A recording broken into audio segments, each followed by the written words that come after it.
ভোর ৬টা বাজে ঘুমে থেকে উঠে শাশুড়ির জন্য হসপিটালে রান্না করে কী নিলাম না নিলাম এই ভিডিও শেয়ার করবো। হ্যালো এভরিওয়ান, আসসালামু আলাইকুম, কেমন আছেন? আশা করি অনেক অনেক ভালো আছেন।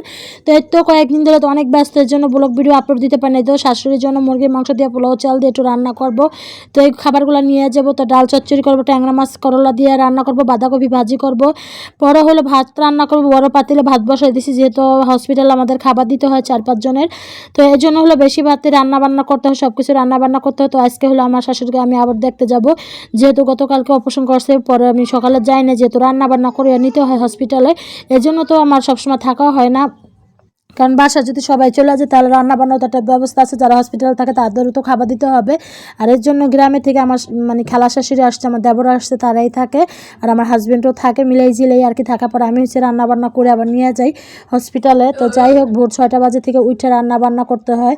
আর যেহেতু 5-6 রকমের রান্না বান্না কাটা বাটা অতটুকু বেশি, যেহেতু আমার ছোটো বেবি আছে, আমার মেয়েটা ঘুমে থাকতে থাকতে হলো আমি রান্না বান্না কমপ্লিট করে ফেলাই, কারণ ও অনেক বিরক্ত করে, এর জন্য কান্নাকাটি করে দেখে আমি একটু তাড়াতাড়ি করে রান্না বান্না করে ফেলাই। তো যাই হোক, এদিকে দেখেন সুন্দর করে আমি ডালটা হাতে মাখা নিলাম। আজকে হচ্ছে আর হসপিটাল এরকম ঝোল ঝালের তরকারি থেকে এরকম মশা মশা তরকারি আমি বেশি দিতে পছন্দ করি, কারণ ঝোল ঝোল তরকারিটা নষ্ট হয়ে যায় সম্ভাবনা থাকে, কারণ ওই জায়গায় তো গরম করা মানে করা যায়, কিন্তু তারপর একটা ঝামেলা। এর জন্য হলো আমি ডাল বসা দিচ্ছি। আর এদিকে হলো বাঁধাকপি ভাজি করতেছিলাম ডিমটা ভাজি করার পর গতকালকে 4 রকমের 5 রকমের তরকারি দিয়েছিলাম আমার শাশুড়ির জন্য, খাবার আলাদা করে রান্না করে দিয়েছিলাম। এদিকে হলো বাঁধাকপিটা ভাজি আমার বসাই দিচ্ছি। আর এদিকে ডাল চচ্চড়ি হয়ে গেছে। পরে হলো ট্যাংরা মাছের তরকারিটা বসাই দিব, কারণ ভোরে উঠে যেতে রান্না বান্না করলে কম ভালোই লাগে, যেহেতু আমি আবার একটু যাইতে পারি তার কাছে। আর যদি দেরি করে রান্না করতাম তাহলে কম যাওয়া যাইতো না, মানে একটু সমস্যা হতো। ভোর 6টা বাজে উঠতে আবার রান্না বান্না আমার কমপ্লিট করতে হয়, প্রায় 8টা-9টার ভিতরে কমপ্লিট করে, যেহেতু 11টা-12টার দিকে তার খাবার দিতে হয়। আর এদিকে হলো করলা দিয়ে আলু দিয়ে হলো করলা মাছ ট্যাংরা মাছ রান্না করবো। মানে একটু কয়েকদিন ধরে অনেক টেনশন, অনেক চিন্তা ভাবনা, বা ঘুম কম হয়, কোথাও এলোমেলো হয়ে যায় মাঝে মধ্যে। আমার গলার বয়সে বুঝতে পারছেন যে গলা বয়সে গেছে। তো যাই হোক, ট্যাংরা মাছটাগুলো আমি একটু ভাইজা নিয়েছিলাম ঢাকনা দিয়ে ঢেকে।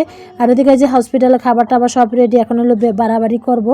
তো এই তো হসপিটালের জন্য যে খাবার টাবার বেড়ে বেড়ে নিয়ে রাখলাম। তো আমার শাশুড়ির জন্য আবার ডিমও দিয়েছিলাম, পোলাও চাল দিয়ে একটু মুরগির মাংস নরম করে রান্না করছিলাম। আর এদিকে সাদা বা ডাল চচ্চড়ি বাঁধাকপি ভাজি আমার দেবর আমার খালা শাশুড়ির জন্য দিয়ে দিলাম। আর এদিকে হলো আমরা সবাই রেডি হয়েছিলাম, আমি আমার ছেলে দেবরের সাথে যাইতেছিলাম। আর আমার মেয়েটা দেখেন কেমন করতেছে, ও আগে নামে যাবো, আর আমার মাহাদি তো নিতেই পারে না। আর আমার দেখেন আমি হাসতে হাসতে নামছে, আমার মেয়েও কেমন দুষ্টামি করতেছিল। আমরা রাস্তার ভিতরে মাইজিরে দুষ্টামি করতে করতে পরে হলো হসপিটালে গেলাম। তো যাই হোক, এদিকে হসপিটালে যাওয়ার পর হলো মানে গাড়িতে উঠলাম, অটো তুললাম আমি আর আমার দেবর। আমার হাজব্যান্ড তো গতকালকে দুপুরে গেছে, এখনও আসেনি। তো আমরা এই জন্য আবার যাইতেছিলাম দেখতে, যেহেতু রান্নাবান্না তাড়াতাড়ি হয়ে গেছে। তো ভাবলাম একটু দেখে আসি। আসলে মানে ভালোই আছে, আল্লাহর রহমত, আপনাদের দোয়ায়। কিন্তু একটু ব্যথা আছে, যেহেতু একটা অপারেশনটা তো জানেন, একটু তো ব্যথা তো হবেই। তো এই তো আমরা হসপিটালের সামনে এসে পড়লাম। হসপিটালের সামনে আসার পর লিফটের সামনে দাঁড়াইলাম, তো খাবার নিয়ে দাঁড়াইছিলাম। আর এদিকে হলো আমরা হসপিটালের ভিতরে ঢুকিয়ে গেছি, পরে ভিডিও করে নেই। ওই যে আমার শাশুড়ি যেদিকে যাইয়া দেখি আমার বড় ভাবি, বড় ভাই আর আমার মেজো দুলাভাই আসছে। তা আমার শাশুড়িকে দেখতে, আমি তো জানি না তারাও আসছে, মানে জানি আসবে, কিন্তু জানলার সাথে সাথে আমার যাওয়ার আগে তারা এসে পড়ছে। তাই যে দেখাদেখি করে পরে হলো তারা আবার চলে যেতেছিল সবার সাথে বিদায় নিয়ে। আর এদিকে হলো আমার দেবরে হলো ফুচকা আনছিল, ফুচকা খাইতেছিলাম। ফুচকা খাওয়ার পর হলো আমার দেবর আবার হাসাহাসি করতেছিল যে খান, আমি কিছু না খামো না, বলতেছে খান খান, পরে খাইতেছিলাম। তো যাই হোক, এদিকে হলো যে বাসায় চলে যাইতেছে সবাই দেখাদেখি করে। পরে হলো আবার ফল নিয়ে আসছিলাম, ফলগুলো কেটে কুটে বাচ্চাদের দিলাম। তো সবাই ভালো থাকবেন, সুস্থ থাকবেন। ভিডিওটা যদি ভালো লাগে সবাই লাইক কমেন্ট শেয়ার করে দেবেন। আল্লাহ হাফেজ।